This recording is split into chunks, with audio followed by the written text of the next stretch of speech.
Belki de çerçeve yasa hazırlandığından beri, yani kabul edildiğinden bu yana aslında yürütülen tartışmaların odağında hukuki boyutu var elbette ki. Ortaya konan maddeler, açığa çıkan maddelerin aslında kimi yetersizliklerin olduğu da tartışılıyor. Belki bunu önümüzdeki dakikalarda biraz daha açma fırsatı bulacağız ama ben öncelikle şunu sorarak başlamak istiyorum. Çerçeve yasayı siz bir hukukçu olarak nasıl yorumladınız? Eksiklikleri, varsa artıları, dilerseniz bu kısmıyla bir giriş yapalım istiyoruz. Şöyle, öncelikle şöyle başlayalım. Eksiklik ve yetersizliklerine rağmen çerçeve yasanın Kürt konusu itibariyle Kürt sorununu meclis çatısı altında çözmeye çalışması ve bunun bir kanunla gündeme gelmesi önemli. Bu açıdan ele alırsak.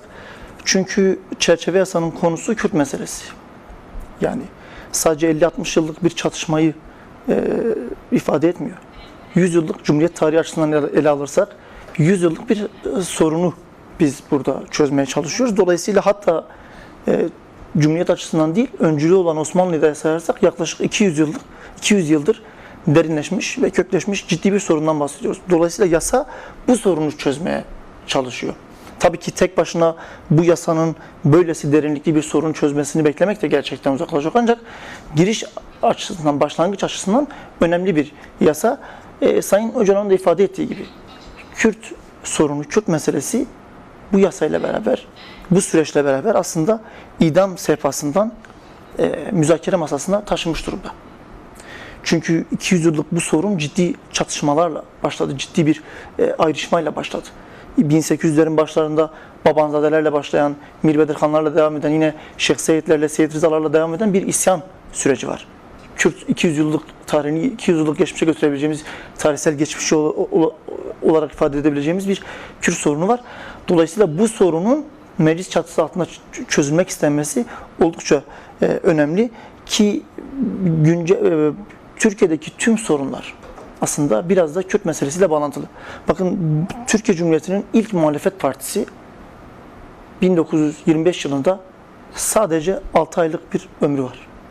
Sebebi 17 Kasım'da kuruluyor 1924'te, 5 Haziran 1925 yılında kapatılıyor. Ve kapatılma sebebi Şeyh Seyit isyanı ile ilişkilendirilmesi. Yine Cumhuriyet'in başlangıcındaki bu olaydan tam 100 yıl sonra 2024 yılında 2 sene önce muhalefet partisine ciddi operasyonlar oldu.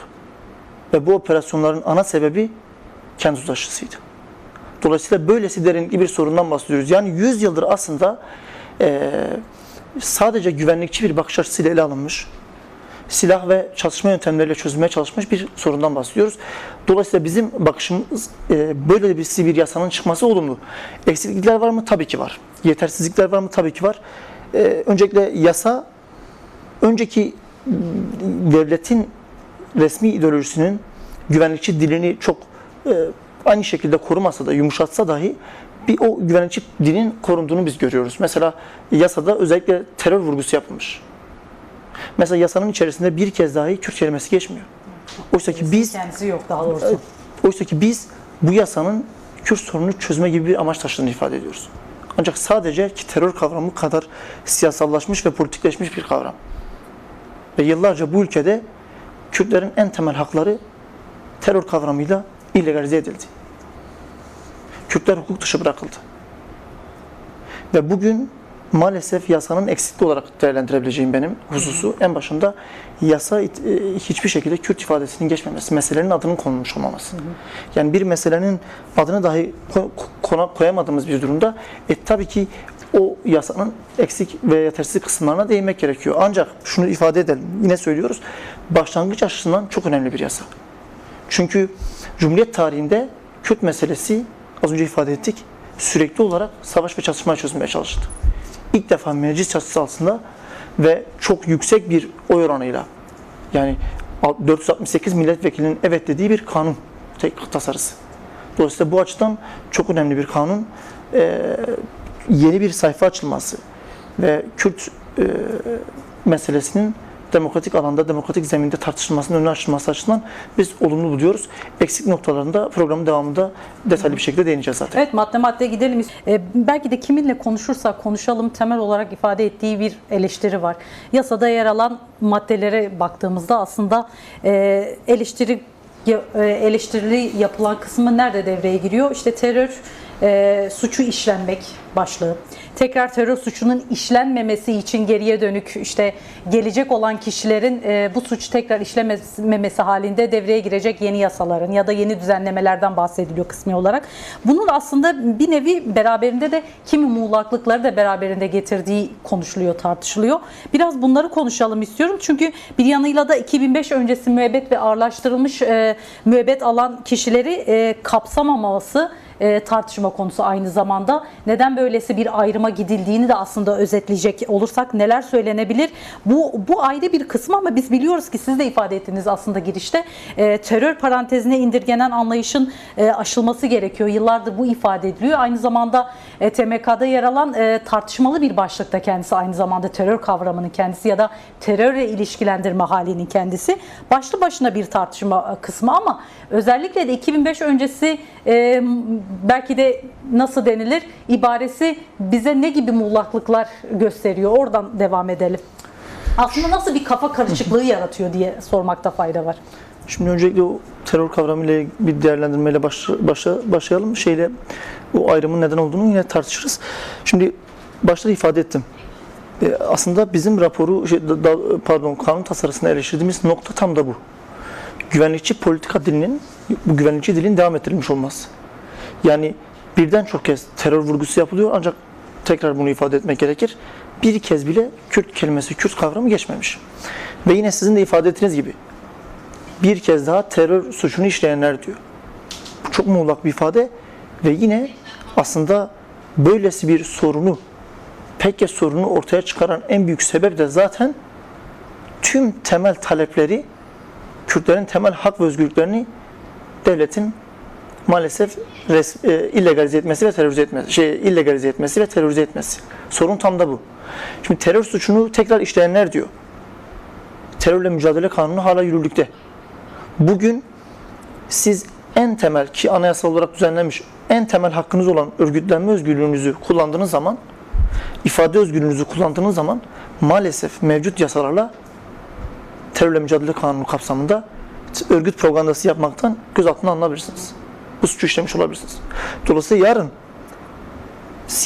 demokratik siyaset yapmak için dağdan inmiş ve gelmiş bir PKK gerilası veyahut içeriden cezasının infazının ertelemesiyle tahliye olmuş bir siyasi tutsak televizyon programına katılıp veya herhangi bir halkla iç içe kamuoyu önünde yapmış olduğu bir tartışmada ifade özgürlüğünü kullandığı için örnek veriyorum sen tekrar terör suçunu işledin deyip bu yasadan yararlanması, bu yasa kapsam dışı bırakılabilir o kişi. Dolayısıyla bu ifade, bu soyut değerlendirme bizce eleştiri noktası. Yine siz 2005 ayrımına vurgu yaptınız. Şimdi yasada tabii istisna halleri sayılmış. Kasten öldürme suçunun olması, birazdan ona da değineceğiz. 2005 öncesi ağırlaştırmış ve müebbet hapis cezası alanlar. Yani biz açıkçası benim değerlendirmem Sayın Öcalan'ın açık bir şekilde bu yasadan yararlanması istenilmemiş olabilir. Ya bu sebeple 2005 öncesi denilerek aslında Sayın Öcalan'ın yasa kapsamına direkt olarak doğrudan bir şekilde dahiliyeti engellenmiş olabilir. Yine teknik bir sebepten olabilir. Hukuki teknik açısından çünkü 2005 öncesi 1 Haziran 2005 öncesi infaz kanununda özellikle siyasi tutsakların cezalarına ilişkin fikri içtima vardı. Yani siz bugüne ilişkin örnek vermek gerekirse devletin birliği ve bütünlüğünü bozma suçu ve yine o suçun yanında bir kasten öldürme suçu işlerseniz bugün o suçlardan ayrı ayrı cezalandırırsınız. Dolayısıyla bugün biz 2005 sonrası ağırlaştırılmış müebbet hapis cezası alan kişilerin dosyalarında kasten öldürme suçu olup olmadığını biliyoruz. Devlette bu veriler mevcut. Ancak 2005 öncesi fikri içtima uygulandığı için en ağır cezayı gerektiren suç yani devletin birliği ve bütünlüğünü bozma suçu varsa bir kişi ayrıca kasten öldürme suçundan cezalandırmıyordu. Dolayısıyla yasayı yazanlar veya düzenleyenler bu ayrımın zoru veya tespitin zorluğu açısından böylesi bir 2005 özellikle 1 Haziran 2005'te yeni yürürlüğe giren yeni ceza kanunu esas almış olabilirler. Bu sebeple böyle bir ayrım yapmış olabilirler. Ancak bu kategorizasyon yani 2005 öncesi veya 2005 sonrası ayrımı bizim bütünlükçü bir yasa önerimizin dikkate alınmadığını gösteriyor. Biz bu çerçevede bu yasayı eleştiriyoruz. Bu kategorize edilmesini eleştiriyoruz. Yine kasten öldürme kısmında gerçekten zaten bugün siyasi tutsakların birçoğunun dosyasında 2005 sonrası evet ağırlaşmış müebbet veya müebbet hapis cezası yasa kapsamına dahil edilmiş, ancak orada kasten öldürme vurgusu var. Birçoğunun dosyasında zaten ya kasten öldürme ya da suçun özel görünüş biçimi, iştirak veya teşebbüs hali var. Aslında neredeyse bütün dosyalarda bu durum var. Dolayısıyla bu yaklaşık 809 kişinin kapsam dışı kaldığını görüyoruz. Ancak tüm bu olumsuzluklara rağmen yine de sorunun demokratik siyasetle çözümü açısından tekrar onu belirtelim. Gerçekten tarihi bir eşik. Dolayısıyla biz yasanın eksik kısımlarına rağmen, yetersizliğine rağmen bu haliyle yayınlamasını da olumlu buluyoruz, değerli buluyoruz. Değerli Yasemin Özgün'le konuştuk aslında izleme kurulların oluşturulurken aslında devreye girecek olan örgütlerin, belki de sivil toplumun neden bu kadar önemli bir hal aldığı ya da almak istediği üzerine konuşurken aslında size de şunu soralım. Tam da aslında belki de önümüzdeki günlerde bunların kurulması bekleniyor belki, ama hem Savunma Bakanlığı, Adalet Bakanlığı, İçişleri Bakanlığı, yine Dışişleri Bakanlığı'nın ve Cumhurbaşkanı yardımcılarının da olduğu bir takip ve icra kurulunun oluşturulması planlanıyor. Tabii bunun akabinde yine izleme kurulunun devreye gireceği konuşuluyor sıklıkla. Tabii yasa yürürlüğe girdikten sonra işleyecek olan adımlar bunlar. Bir yanıyla da tabii Kürt Halk Önderi Abdullah Öcalan'ın bu kurullar içindeki rolünün tanımlanmıyor oluşu da ayrı bir tartışmayı beraberinde getiriyor. Biraz bunu da devam edelim. Aslında sürecin yürütücülüğünü yaptığı yerde böylesi bir vurgunun yapılmıyor oluşu nasıl yorumlanır? Ki keza değerli Murat Kalmaz da programın başında ifade etti. Hareket yönetiminin sıklıkla yaptığı açıklamalar var. Abdullah Öcalan'ın özgür çalışabileceği koşullar oluşturulmadan yasanın uygulanmayacağını belirtmesi bunlardan bir tanesi. Keza MHP Genel Başkanı Devlet Bahçeli'nin sıklıkla bu role vurgu yapan açıklamaları, ki keza en son bugün de yine benzer bir açıklama yaptı. Abdullah Öcalan'ın katkı sunacak şartlarını oluşturması gerektiğini ifade etti. Tam da burayla devam edelim o halde. Yani şöyle söyleyelim, 2024 Ekim ayında bu süreç başlarken Devlet Bahçeli şöyle bir cümle kurdu. Dedi ki Abdullah Öcalan örgütü fesih çağrısı yapsın, derhal umut hakkı uygulansın, gelsin DEM Parti meclisinde konuşsun. Şimdi bu maalesef sözden öteye gitmedi. Bakın sadece bu süreç değil. 93 yılından beri Sayın Öcalan gerçekten de Kürt meselesinin silah dışında, yöntem olarak silahın benimsenmediği, silahın devreden çıktığı ve diyalog ve müzakere yöntemiyle çözmeye çalıştığını defalarca kez belirtmiştir. 93 yılında gerçekleşen ateşkes bu noktada aslında bir milat. Akabinde yine peyderpey aralıklarla birçok kez ateşkes ilan edildi. Yani bu silahlı savaş durumunun yaklaşık 10 yılı, 11 yılı zaten ateşkes süreçleriyle geçti. Dolayısıyla aslında bu bize şunu gösteriyor. Zaten Sayın Öcalan bu sorunu silahla değil, demokratik yol ve yöntemlerle çözmek için bir irade sergiliyor. 2013-15 arasındaki süreçte de böyle. Defalarca kez hükümete göndermiş olduğu mesajlarında, bizim kamuoyunda dinlemiş olduğumuz mesajlarında, yine kendi içeride yazmış olduğu kitaplarında ısrarla demokratik siyasetle bu sorunu çözebileceğini ve bu noktada gerekli ehil ve güce, yeterliliğe sahip olduğunu söylemiştir. Ve biz bu gücün kendisinin rolünün önemini en çok da bu süreçte gördük. Bakın Sayın Öcalan 27 Şubat'ta Barış ve Demokratik Toplum Süreci çağrısı yaptı. Ve bu çağrıdan sadece 3-4 gün sonra 1 Mart 2025 tarihinde PKK ateşkes ilan etti. Ve yaklaşık birkaç ay sonra Mayıs ayında kongresini topladı. Kendisini feshettiğini, örgütsel anlamda kendisini feshettiğini açıkladı. Tabii ki şunu söylemek de çok önemli, söylemek gerekiyor. Fesih Kongresi'nde özellikle bu kararların uygulanabilmesi için Sayın Öcalan'ın fiziki özgürlüğüne kavuşması ve bizzat bu süreci yürütmesi gibi bir şart da konmuş. Bu çok önemli. Ancak bu karar alındı. Ve karardan yine birkaç ay sonra Temmuz ayında bir gruptan oluşan PKK gerillalarının silah yaktığını gördük. Çok önemli bir sembolik mesajdı. Ve yine birkaç ay sonra, bir süre sonra daha doğrusu PKK'nın yaptığı açıklamayla güçlerini Türkiye sahasından çektiğini gördük. Bu bize şunu gösteriyor. Sayın Öcalan tek başına bir çağrıyla kendi örgütüyle temas edebildiği oranda büyük bir adım attırdı. Ve yine Sayın Kalmaz az önce ifade ettiği örgüt kendisi Sayın Öcalan dışında hiç kimsenin bu kararı kendilerine aldıramayacağını ısrarla belirtti. Bu çok önemli. Dolayısıyla Sayın Öcalan'ın statüsünün belirlenmesi gerekiyor. Bir siyasi koordinatörlük olur, farklı bir durum olur. Ancak bu süreçte Sayın Öcalan'ın muhatap olarak yasal anlamda da statüsünün belirlenmesi gerekiyor. Bu sürecin selameti açısından. Biz maalesef yasada bunun açıkça belirtilmediğini ve bundan kaçınıldığını görüyoruz. Bu nasıl? Yani açık bir şekilde doğrudan yapılmamış ancak de facto bir şekilde uygulanmaya çalışıyor. Nasıl? Bizim yorumumuz, sizin de az önce ifade ettiğiniz takip ve icra kurulu, işte bakanlıklardan oluşan, Cumhurbaşkanlığına bağlı bakanlıklardan oluşan takip ve icra kuruluna bir takım görevler verilmiş. Ve gerekli gördüğü vakit bir takım insanları dinleyebilme ve yine başka kurullar, başka komisyonlar görevlendirme yetkisi verilmiş. Biz buradan aslında istenildiği vakit bu sürecin muhatabı olan Sayın Öcalan'ın sürece yasal anlamda dahil olabileceğini değerlendiriyoruz. Biz bu açıdan değerlendirmek istiyoruz. Ancak dediğim gibi bizim beklentimiz oydu ki bu yasa, çerçeve yasa oluşturulurken Sayın Öcalan'ın birebir statüsünün belirlenmiş olması. Bu çok önemliydi. Maalesef bu yapılmamış. Az önceki eleştirilerimizi tekrar edelim. Statünün belirlenmemesinin yanında yine sadece maalesef demokrasinin de aslında ön koşulu olarak silah bırakma ön şart olarak sayılmış. Silah bırakılmaya indirgenmiş. Bu yaklaşım doğru değil. Biz bunu eleştiriyoruz.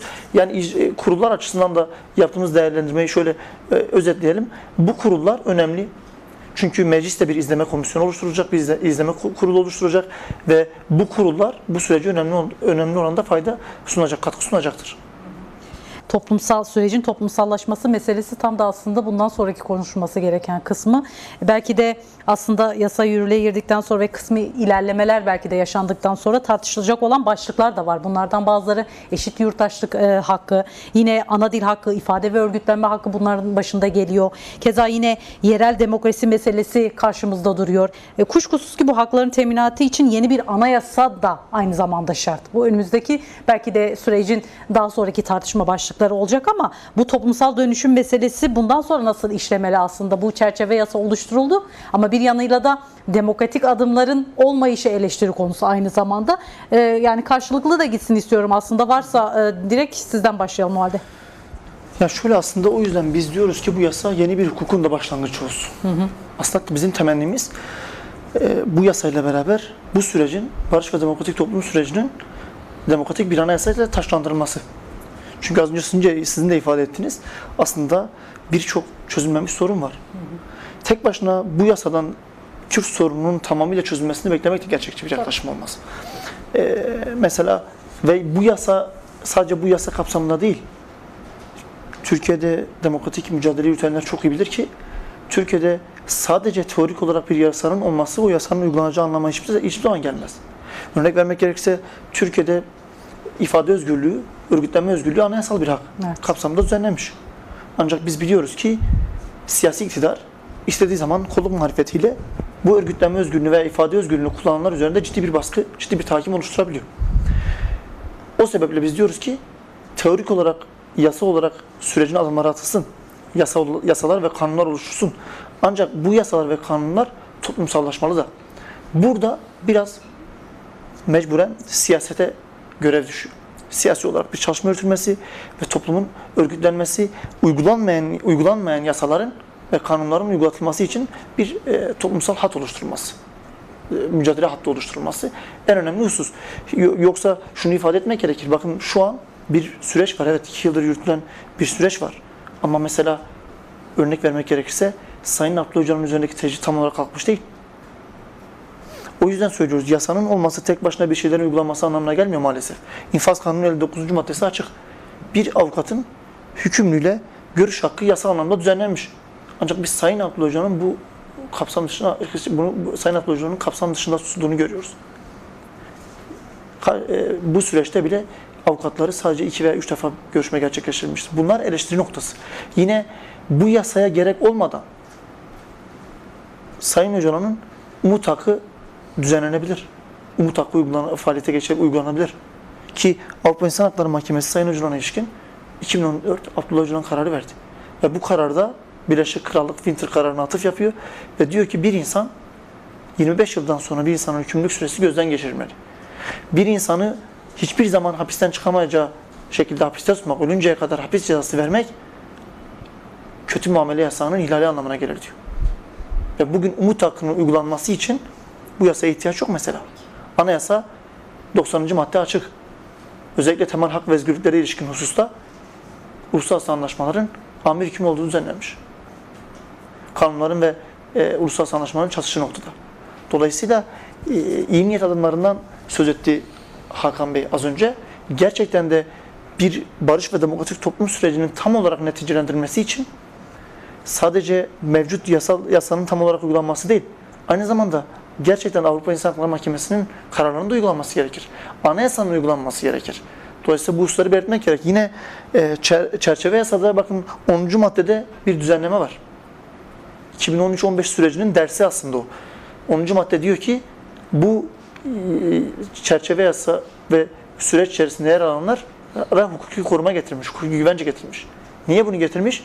Çünkü 2013-2015 yıllarında bir süreç, barış süreci ortaya çıktığında bu süreci yürütenler, bu sürecin içerisinde yer alanlar, mücadele verenler, emek gösterenler daha sonra bu süreci yürüttükleri için yargılandılar. Merhum Sırrı Süreyya Önder, yine Selahattin Demirtaş, Figen Yüksekdağ, İdris Baluken, bu siyasetçilerin tamamı İmralı heyetine yer aldıkları için ve o süreçte söylemiş oldukları sözlerden dolayı örgüt propagandası suçlamalarıyla karşı karşıya kaldılar. Üyelik suçlamasıyla karşı karşıya kaldılar ve cezalandırdılar. Dolayısıyla sonuç olarak şunu söylemek istiyorum. Bugün o yüzden biz bu yasayı kök yasa olarak ifade ediyoruz. Bir başlangıç yasası, bir giriş yasası. Yani tek başına bu yasa bir anda Kürt meselesini demokratik yollarla çözmeyecek. O yüzden bunun en önemli ayağı sizin de az önce ifade ettiğiniz gibi toplumsal mücadelenin etkin bir şekilde yürütülmesi ve siyasiler üzerinde, bürokratlar üzerinde, toplumun aslında devlet üzerinde bir denetim oluşturması ve bu yasayı toplumsal mücadeleyle uygulatması. Bunları söyleyebiliriz. Belki de ifade ettiğin hassasiyetler meselesi önemli tam da burada. Konuşurken aslında bu hassasiyetlerin neden bu kadar elzem bir hal aldığında belki de barış meselesini konuşurken bu meselenin ne kadar hassas ve uzun bir süreç gerektirdiği açısından yorumlamak gerekir. Çünkü yeni dönemin kendine göre de hassasiyetleri de var aynı zamanda ki senin ifade ettiğin o kısımlar ayrı bir yerde duruyor. Biz bu yeni bir eşik, yeni bir yol derken aslında bu yola giden düzlemde yeni hassasiyetlerin de geliştiğini biliyoruz ve tabii bu hassasiyetlerden birinin de dil oluşturuyor. Yani bu ayrıca parantez açılması gereken bir şey. Yürütülen tartışmaların zeminini de oluşturan bir yerde duruyor. Bilmiyorum bu konudaki fikirleriniz ne olur ama özellikle de başta siyasiler olmak üzere medyanın dili bu anlamıyla nasıl şekillenmeli diye de sormakta fayda var. İkincisi de halka bu sürecin kendisini anlatırken aynı zamanda daha farklı bir dil, daha farklı bir üslup kullanmayı da gerektiren bir süreç değil mi aynı zamanda? Buyurun. Yani şunu söyleyebilirim. Öncelikle az önce Sayın Kalmaz birkaç şey ifade etti. Özellikle bu savaştan beslenenlere değindi. Yani önemli bir nokta gerçekten. Çünkü bugün de bu savaşın devam etmesini isteyen bir kesimin olduğunu biz görüyoruz. Sayın Öcalan bunu Apo rantı, Pekker rantı olarak tarif etmiştir. Biz bunlara savaş rantçıları diyoruz. Gerçekten savaşın devam etmesini isteyen, az önce JITEM'den bahsedildi, faili meçhullerden bahsedildi. Türkiye'nin o karanlık dönemlerine geri dönülmesini isteyen bir kesim var. Ki yasaya koşulsuz hayır diyen bir kesimin olduğunu da biliyoruz ve bunların maalesef büyük çoğunluğu savaş ve kandan beslenen rantçı. Biz öyle yani ben açıkçası öyle değerlendiriyorum. Bunu eleştirmek istiyorum. Onun dışında dil ve üslup noktasında da bu kesimin özellikle çok provokatif, çok tahrik edici bir dil kullandığını biz görüyoruz. Şimdi barışı savaşanlar yapar, yürütür. Ve bu süreçte biz tarafların daha ihtiyatlı davrandığını gördük. Dillerin değiştirdiklerini gördük bu süreç kapsamında. O yüzden gerçekten böylesi süreçlerde tarafların dillerini değiştirmesi ve sürecin ruhuna uygun bir dil kullanması bu sürecin topluma sirayet etmesi açısından çok önemli. Bakın tarafların hassasiyetleri dedik. Evet, bugün herkes kendi yani burada ölüleri veya acıları yarıştırmak gibi bir niyetimiz yok. Bundan bağımsız söylüyorum ama gerçekten de tarafların hassasiyetleri dediğimiz zaman maalesef bu ülkede yetkili olan, iktidar olan kesimler çoğu zaman Kürtlerin hassasiyetlerini görmezden geldi. Ancak ona rağmen bugün biz şu vurguyu yapıyoruz. Diyoruz ki taraflar birbirlerinin acılarına saygı duyarak doğru bir üslupla, doğru bir dil kullanarak bu süreci yürüsün.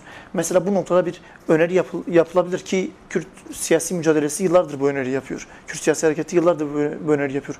2013-15 yılları arasındaki süreçte de bu öneri yapıldı. Mesela bir hakikatleri araştırma komisyonu kurulabilir.